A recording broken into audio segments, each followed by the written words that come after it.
down towards turn 4. Agora has passed Jorge Martin out of picture, so they're now 4th and 5th, but it's now a Trackhouse 3-4. Martin is now 5th. He's around about a second clear of Joan Mir in 6th. So as far as Martin is concerned, he looks locked in for a fairly safe P5 now. Loving this, absolutely loving this. This is going to go all the way down to the last corner, isn't it? MMarq versus Acosta. Two of the most naturally gifted riders I think we've seen in the modern generation. Acosta continues to pile the pressure on MMarq here.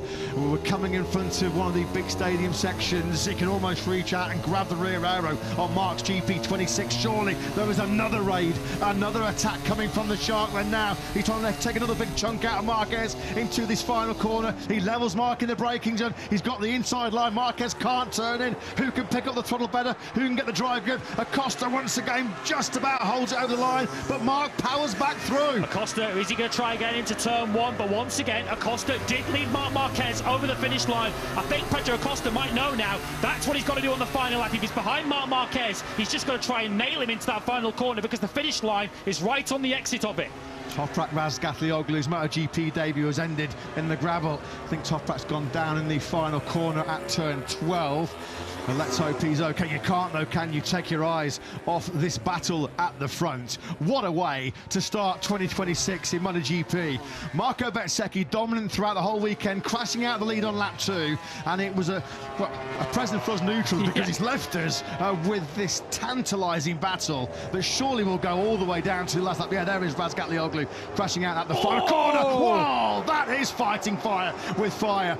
Pedro Acosta, he's an uncompromising character. Around the outside, going through turn 7, you just can't do that. Elbow to elbow, knee to knee now, into 8. Acosta leads here, lap and a half to go of an instant classic sprint. Acosta going for the element of surprise. Surely not even Marc Marquez would have seen that move coming. So now it's MMarq who has to go on the attack. Wow, wow. This is just pulsating MotoGP at its very, very best. Who is going to come out on top in this epic battle? Marquez comes from a long, long way back. So far back. Incredible. Look around. Pedro Acosta gets pushed out to the car park almost. Marc Marquez super aggressive on the inside. How many times have they passed each other in that final corner? Final lap on the way. We don't want this to end. We want this to be 130 laps, not 13. But Marc Marquez then now leads by, let's just check through the first sector what his advantage will be. Half second. Wow, half a second. Ralph Fernandez could still take a silver medal here. Unbelievable. That was a clear message from Marc Marquez. Stay behind me, Junior. Those might be teammates in the future. We're talking about the current Marc Marquez and to many, the next Marc Marquez. And Pedro Acosta put firmly in his place there by the reigning world champion. This was such a late lunge. Marc came from so far back. The stewards are going to have a look at it. Acosta got a real big nudge. He's looking there to see where Ralph Fernandez is. Well, big call for Simon Crafar and the MotoGP stewards to make here because we are on the final lap. Marc Marquez is going to take the checkered flag first there to Pedro Acosta, but we might not have heard the last of this. MotoGP, we love you. Marc Marquez has to drop one position. Marc Marquez then on his dashboard has to drop one position.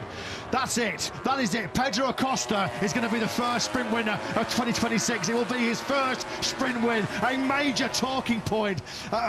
Controversial maybe, the drop one position. Yeah, he's doing it. He's going to slot into second place. Pedro Acosta then it is that will take victory in our first sprint in 2026. It was an all-time classic. What a way to start MotoGP in 2026. The greatest motorsport show on earth is back and some. Back with a bang here at the Chang International Circuit. That was 13 laps of absolute, pure, unadulterated tension and drama. That sprint had absolutely everything. If that was your first time watching MotoGP, well, welcome. Yeah. That was just off the